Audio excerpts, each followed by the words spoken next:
Welcome to The Explainer. Okay, today we are diving into some really important and frankly, pretty heavy material from the Surviving Narcissism channel. We're going to break down how certain individuals, sociopathic narcissists, can systematically set you up for hurt. So let's get right into it. So let's just start with this question because it really gets to the heart of it. Have you ever been in a relationship where it just feels like you're playing a game you can never, ever win? You know, where your feelings are constantly brushed aside and you don't even know where the boundaries are anymore. If that sounds familiar, we're here to unpack that exact feeling. All right, here's our roadmap for today. We're going to start by looking at the setup for hurt, what that actually looks like. Then we'll talk about the dangerous combination of personality traits at play. After that, we'll cover the really crucial warning signs to watch out for. We'll face the hard reality of their unchanging patterns. And finally, and most importantly, we'll talk about how you can choose your own safety.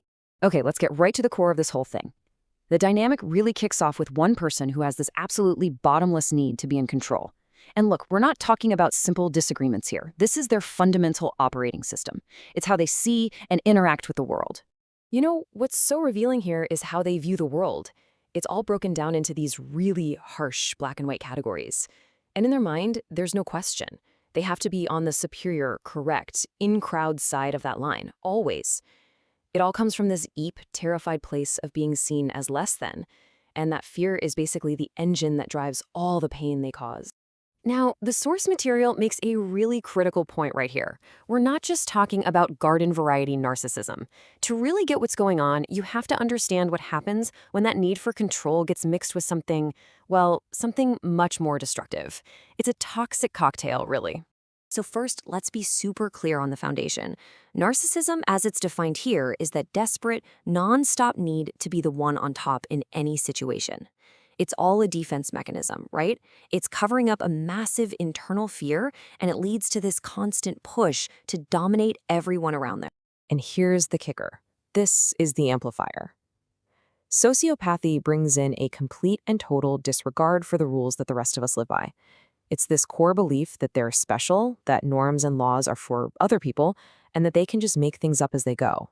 So you combine that with narcissism, and what do you get? You get someone who not only needs to control you, but feels absolutely zero remorse or hesitation about how they do it.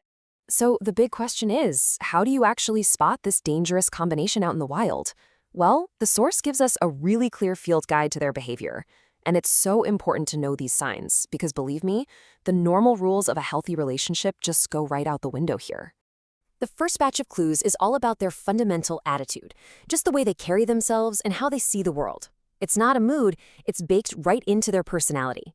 Okay, just take a look at this list. A chronic, and I mean chronic, sense of entitlement. It's like the world just owes them everything. And they don't just criticize, they seem to get a real kick out of making other people feel small. And notice this, they don't debate ideas, they just go straight for character assassination. But maybe the worst part? They're completely dismissive of you, your feelings, your priorities, your accomplishments. To them, it's all just noise. It doesn't register. All right, let's move on to the next category, which honestly might be the most disturbing one. This is all about their internal sense of right and wrong, or maybe more accurately, the total lack of one. This just lays out the problem so perfectly. They have a total disregard for rules or being held accountable, which is why lying and cheating come so easily. The source calls it a pathological unwillingness to learn from mistakes. There's just no inner voice, no conscience telling them they messed up. And because of that, they are absolute masters at blame shifting. If something goes wrong, trust me, it is never, ever their fault. Morality for them is completely fluid. Whatever they need in the moment becomes right.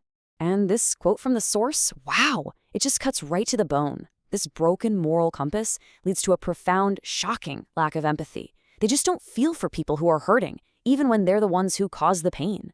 It's a completely transactional and frankly chilling way to see other human beings.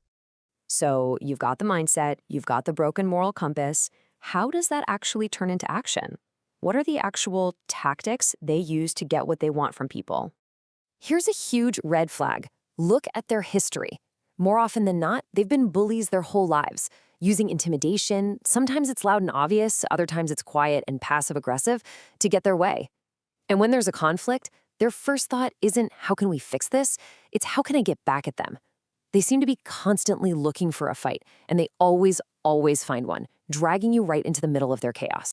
So after hearing all of that, I know the big question on your mind is probably, okay, but can these people change? This next part tackles that head on, and it's a really difficult but absolutely necessary truth to absorb. Well, the expert conclusion is pretty blunt. This isn't just a phase they're going through or a bad mood.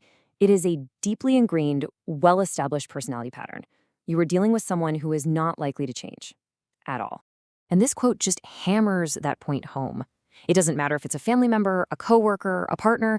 If you're dealing with someone who ticks all these boxes, the outlook for a healthy, functioning relationship is just incredibly bleak. It's a setup for pain over and over again. Okay, so if they aren't going to change, where does that leave you? What can you possibly do? This is where the power shifts. It stops being about them and starts being about you. It's about recognizing what you can control and choosing your own well-being. I think this slide is just so powerful because it shows two completely different universes. They operate on a win/lose, retaliation, and control basis. But Team Healthy, as the source puts it, is all about collaboration, fixing things, and respect. You simply cannot play a collaborative game with someone who only knows how to fight. The only way forward is to choose the values on the right: dignity, respect, and civility for yourself. And that brings us to the real, actionable takeaways. So what do you do? First, recognize the signs we just talked about. See it for what it is. Second, stake your ground. You have zero obligation to play their game, to justify your existence, or to join them in their drama. And third, the source is crystal clear on this. The smartest, safest thing you can possibly do is look for the exit. Create distance. Protect your peace. And that's really the question this whole explainer leaves us with, isn't it? This isn't about changing them, because you can't. It's about choosing you. It's about making a conscious decision that you are going to live a life built on health, safety, and mutual respect, and then moving towards people who actually share those values.